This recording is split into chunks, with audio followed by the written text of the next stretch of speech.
But now the lunchtime news with Eileen Whelan. Hello and welcome to the 1 o'clock news. The headlines this Wednesday lunchtime.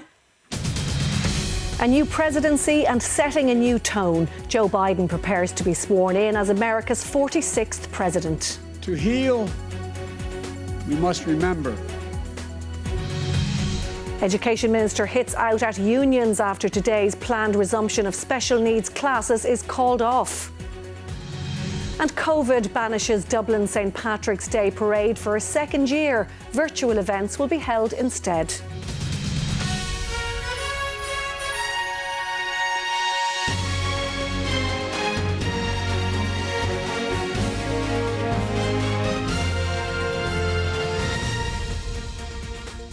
In just a few hours' time, Joe Biden will be sworn in as the 46th President of the United States. The 78-year-old will become the oldest US president in history at a scaled-back ceremony in Washington. The Irish Catholic will take the oath of office just before 5 o'clock Irish time. Well, let's cross over to Washington now, where our correspondent Brian O'Donovan is standing by. Brian, as we said, a very scaled-down event there. What's the mood as we head into Joe Biden's inauguration later today?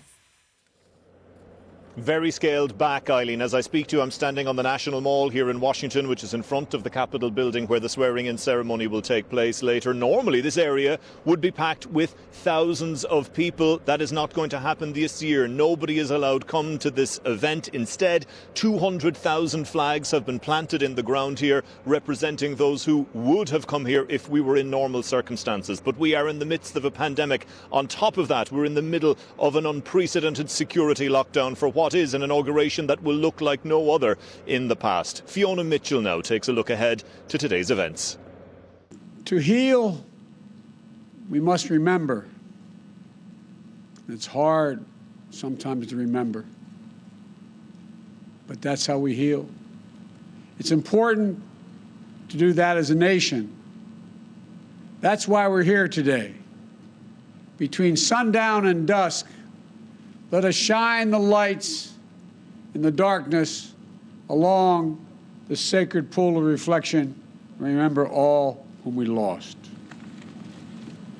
Silence fell in Washington last night as the city stopped to remember those lives lost to COVID-19. The incoming president reflected on the need to heal, a message all the more relevant in a nation divided. The outgoing president, who will not attend today's inauguration ceremony, last night bid farewell by wishing luck to the new administration and reflecting on his own time in office. I did not seek the easiest course. By far, it was actually the most difficult. I did not seek the path that would get the least criticism. I took on the tough battles, the hardest fights, the most difficult choices, because that's what you elected me to do. Your needs were my first and last unyielding focus. This, I hope, will be our greatest legacy. In one of his final acts in office, Donald Trump issued a raft of presidential pardons, including for his former senior advisor Steve Bannon, the man credited with helping him win the White House in 2016. Mr. Trump leaves for Florida before today's inauguration gets underway. It will be an unprecedented ceremony. No outgoing president, no crowds on the streets of Washington, and the tightest security the city has ever seen. Mr. Biden's talk of the need to heal will be sorely tested in the days ahead. Fiona Mitchell, RTE News. As Fiona said, Brian, an unprecedented ceremony. Take us through the sequence of events there today. Well, in the next little while, Joe Biden will leave Blair House, which is the mansion across the street from the White House where visiting dignitaries stay. The previous Taoiseach have all stayed there when they visit Washington.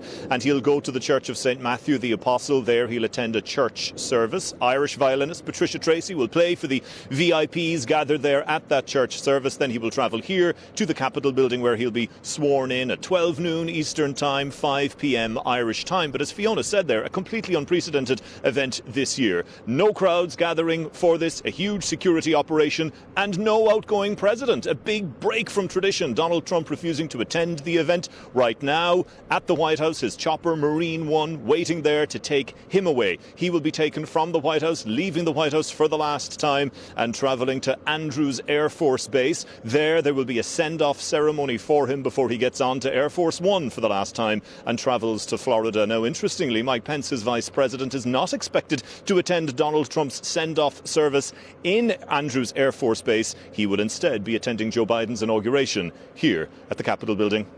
And as we heard, Brian, he's taking office in the midst of a pandemic. Is this the biggest challenge facing the new president? Initially, yes, but there's huge challenges, and we spoke earlier about the need to heal and unify. And every time a politician wins office, there's a winner and a loser, and the winner will make their victory speech and talk about the need to unify and to heal and to bring people together. But Joe Biden has a huge task. The divisions in this country right now are unprecedented, and he'll be reminded of these divisions when he stands on that stage. He'll look out at this empty field. Nobody can be here because of the pandemic and because of the unprecedented security lockdown brought on by the storming of the Capitol building. He'll be standing on a stage that was occupied by furious Donald Trump supporters just 2 weeks ago. Many of those supporters and millions of people in the US still believe the falsehoods that were told to them that this election was stolen and that Joe Biden is not their democratically elected president. He has huge challenges ahead, but for now, today, at least for the next couple of hours, it's a celebration for Joe Biden as he prepares to be sworn into office. Yes, indeed. Brian O'Donovan, thank you. And of course, we'll have more from Washington later in the programme. And there'll be special coverage of the US presidential inauguration here on RTE1 television from 3:30 this afternoon. Now, in other news today, the Minister for Education, Norma Foley, has said it's incredibly disingenuous of trade unions to suggest that they didn't instruct teachers not to go to work tomorrow.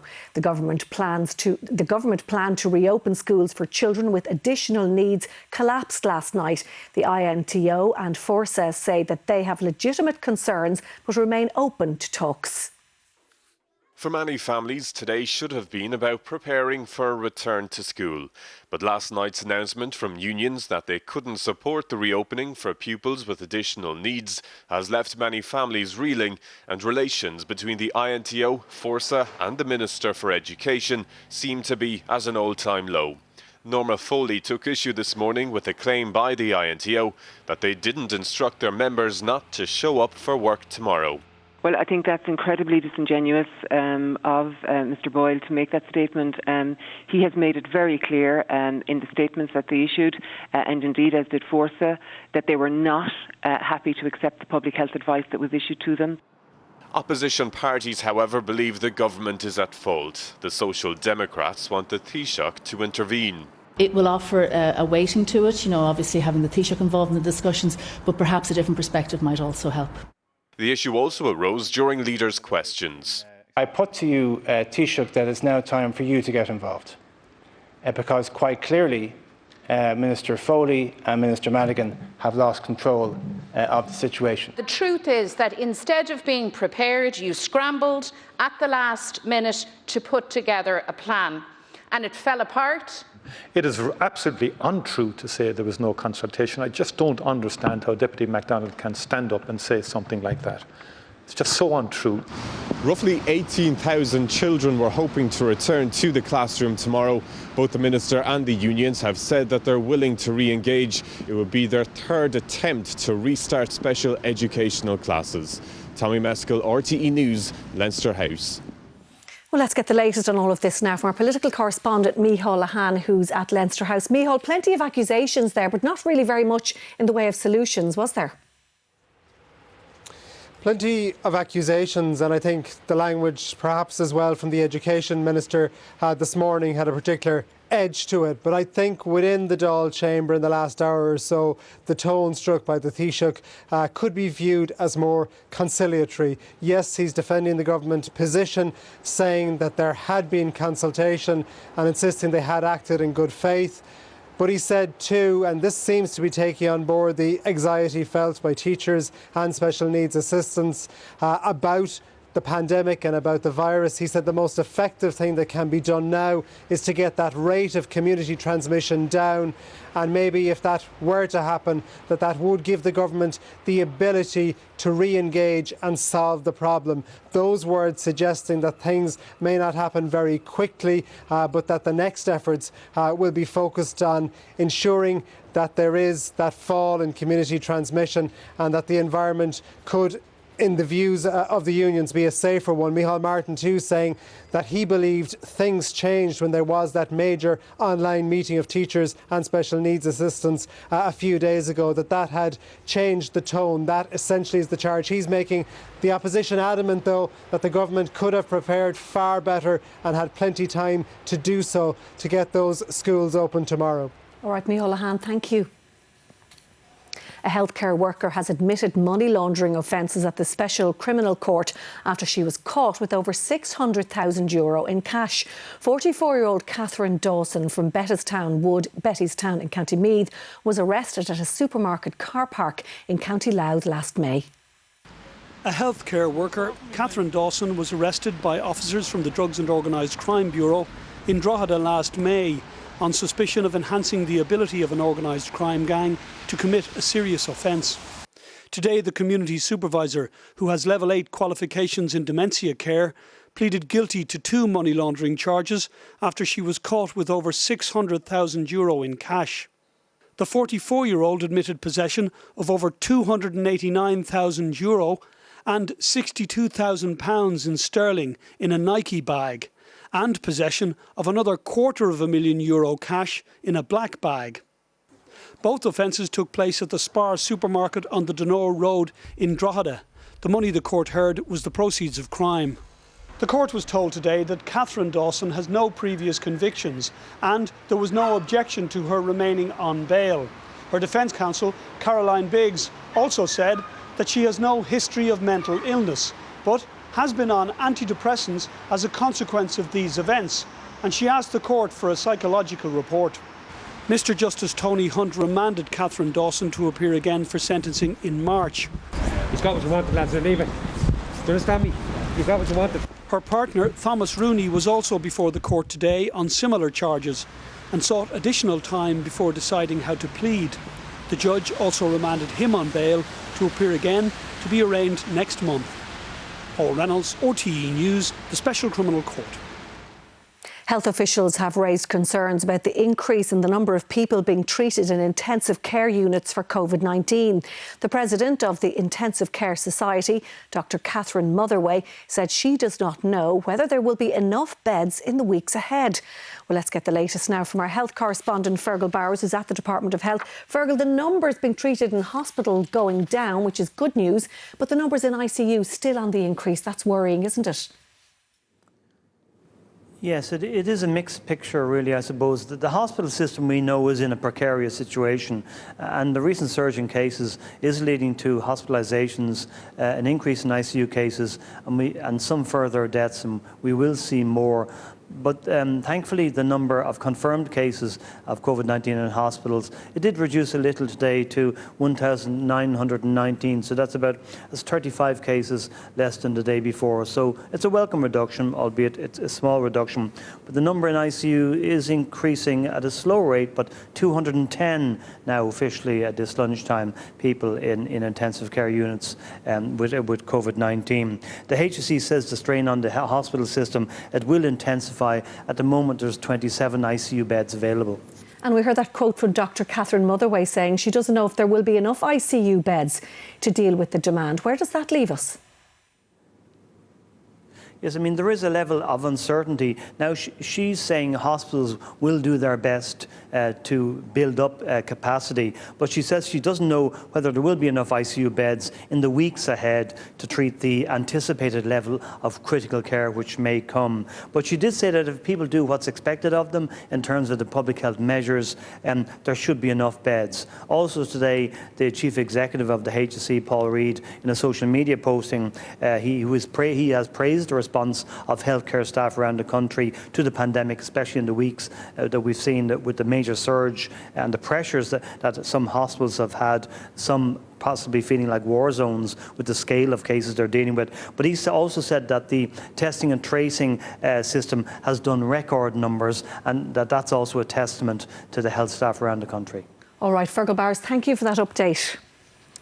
Well, for the second year in a row, there will be no traditional St Patrick's Day parade in Dublin due to the pandemic. Organisers of the festival say it will be replaced by virtual events. Dublin's St Patrick's Day Parade and Festival usually attracts over 100,000 visitors, generating €70 million for the city's economy. It also means work for over 3,000 artists and performers. But with the pandemic, there will not be any mass gathering on the streets this March 17th.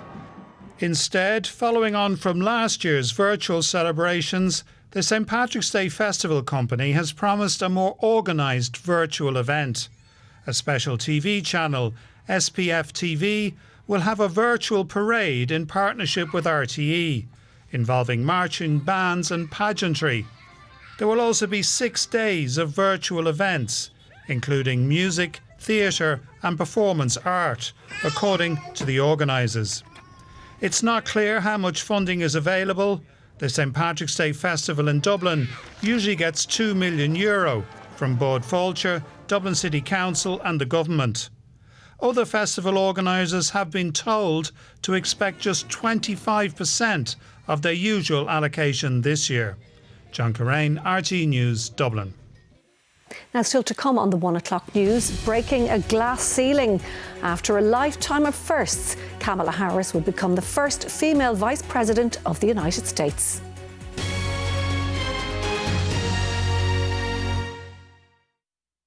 Let's go. DCU's Professor Niall Moyna tests Men's Shed's members' balance in the minimum fitness test. If we don't practice our balance, it regresses as we age. Operation Transformation continues tonight at 9:35 on RTE1. Extraordinary defines what goes beyond the norm. And the way to get there is far from ordinary.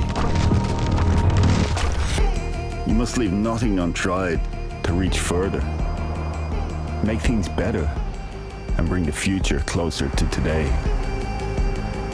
Our broadest family of electrified SUVs, on to better. You're not getting this back. What happens when Lenore lovers try Lenore and scent boosters?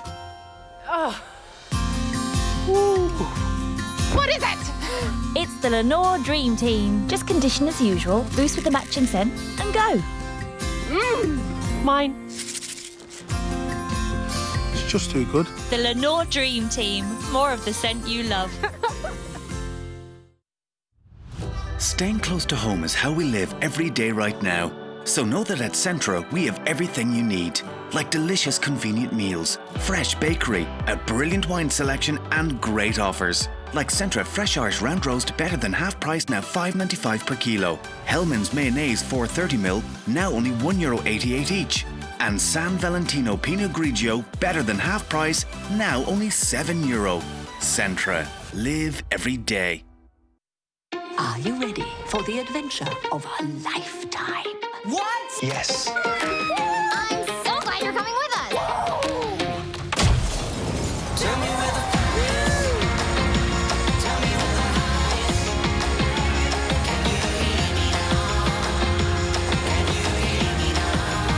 What a thrill.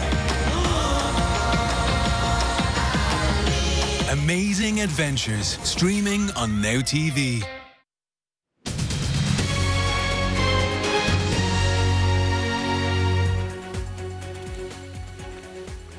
Welcome back to the 1 o'clock news. Well, in the past few minutes, Donald Trump has left the White House for the last time as president. Mr. Trump has left for Florida before today's inauguration gets underway and will not be attending today's unprecedented ceremony, as we heard. And as you can see, his helicopter leaving there as President Trump has left the White House for the last time. Well, of course, all eyes will be on the United States this afternoon ahead of Joe Biden's inauguration as US President. His Vice President, Kamala Harris, will be making history by becoming the first woman to take up the position. Eleanor Burnhill has been looking at her path to power. Kamala Harris, Joe Biden's right-hand woman, says she's ready to do the work. After resigning her US Senate seat this week, she volunteered at a Washington, D.C. food bank where she talked about the job ahead. We've got a lot of work to do. It's not going to be easy. And her journey to this point hasn't been easy either. Born in Oakland, California in 1967 to a Jamaican father and Indian mother, she has a track record of shattering glass ceilings. Before becoming a senator, she was California's first woman of colour to be elected Attorney General. I was raised to understand many people will tell you it is impossible, but don't listen. She'll now become the first woman and first Black and Asian American to take up the second highest office in the land. And with the first female vice president comes the first ever second gentleman in the form of her husband and corporate lawyer Douglas Emhoff. There was a whole conversation about, mostly among his friends, whether he should just be called the first dude.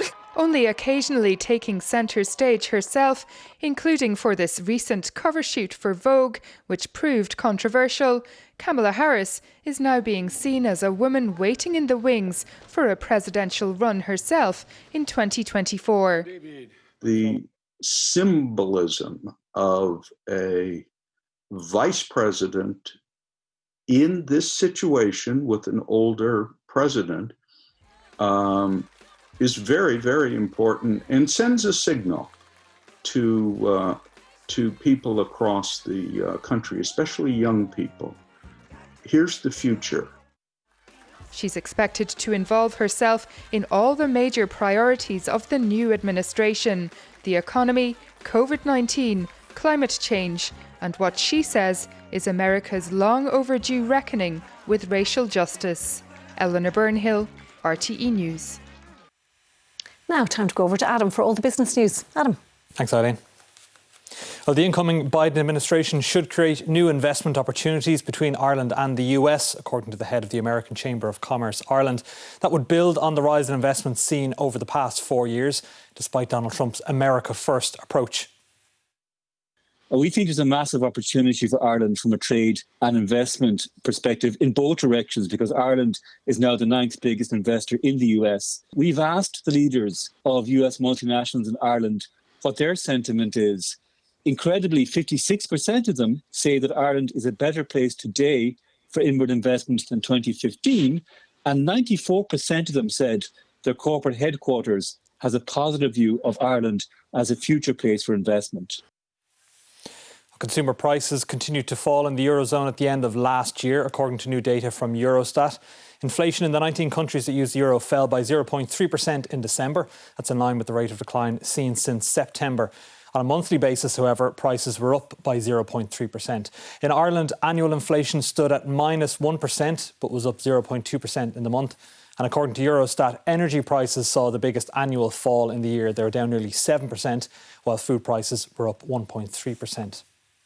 The owner of DIY and building retailers Woodie's and Chadwicks is to pay a previously frozen dividend to shareholders. The 12.5 pence per share payout was originally due in April of last year, but it was delayed in response to the onset of COVID-19. However, the pandemic has not had as much of an impact on the company as initially feared, with sales at the end of last year ahead of expectations. As a result, Grafton Group says it now intends to pay the dividend on the 19th of February. Another company to fare well from the pandemic was Netflix, which saw its global subscriber numbers pass 200 million at the end of last year. The streaming service was boosted by people being forced to stay home during global lockdowns, which helped it gain more than 36 million new subscribers during 2020. Netflix has also predicted that from later this year, it will no longer need to borrow money to fund its productions. The company has raised $15 billion in debt in less than a decade, most of which was used to produce and acquire movies, documentaries and series. Taking a look at the markets now, the ISAC 20 index is 0.1% lower. Arista and Origin Enterprises have gained. Uniphar and Ryanair are both lower. In London, the FTSE index is down marginally, while the DAX in Frankfurt is 0.5% higher. The CAC in Paris is up 0.3%, while in Tokyo the Nikkei closed 0.4% lower. And on the currencies, the euro buys 88.5 pence sterling and $1 and 21 cents. That's the business news. Back to you, Eileen. Thanks very much, Adam.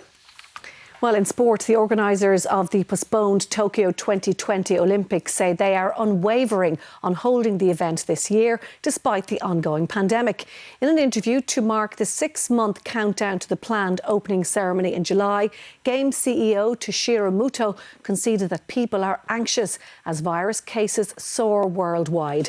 But he insisted that organisers were not discussing cancellation at present. He did not, however, rule out staging the Games without spectators.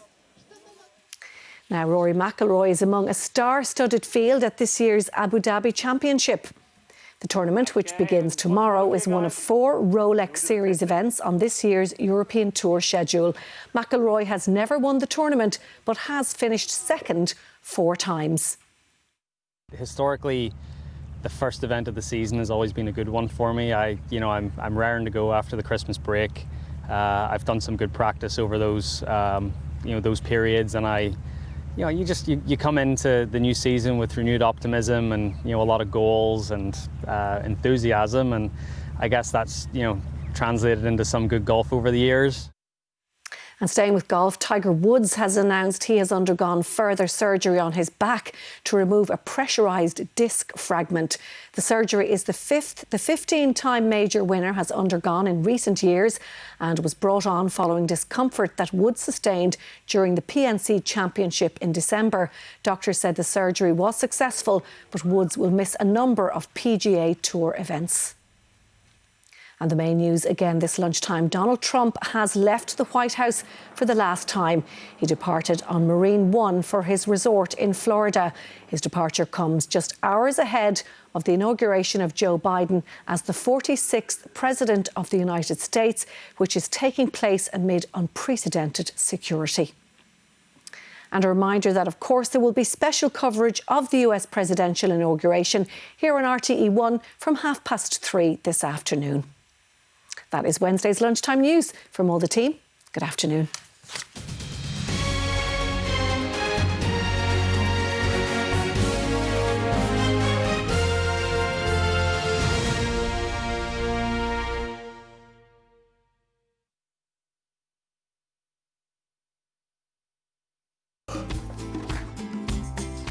Lads. Oh, thank you. I will. Enjoy the great taste and nutritional benefits of Avonmore lactose-free milk.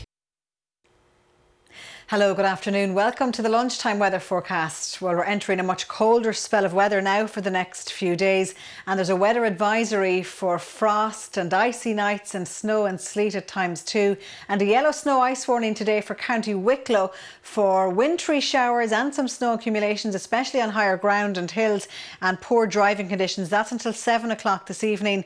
And if you look at the air mass chart, you can see Ireland is in the colder side of this polar air mass, so those cold conditions set to stick around for the rest of the week.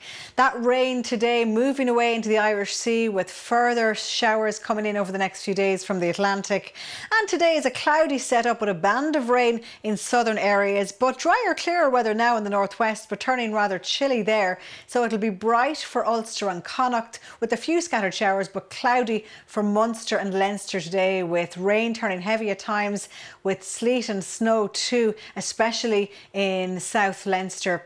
And this evening that rain, sleet and snow will clear away eastwards, followed by dry conditions and scattered showers. Temperatures today of just 3 to 6 degrees Celsius in freshening northwest winds, staying blustery tonight and cold as low as -1 to +1, so frost and ice in sheltered areas.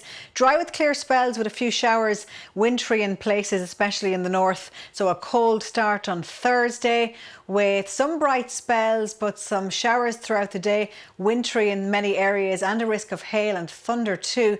But the best of any bright spells in the evening will be in the east and south, and another cold day, just 4 to 7 degrees Celsius in fresh west to southwest winds. After a sharp frost on Thursday night, we'll have a cold day on Friday with sunshine and some scattered showers, wintry especially in parts of Ulster, and similar conditions on Saturday. Frost and ice slow to clear, and a cool day with sunshine and wintry showers especially in the northwest. Bye for now.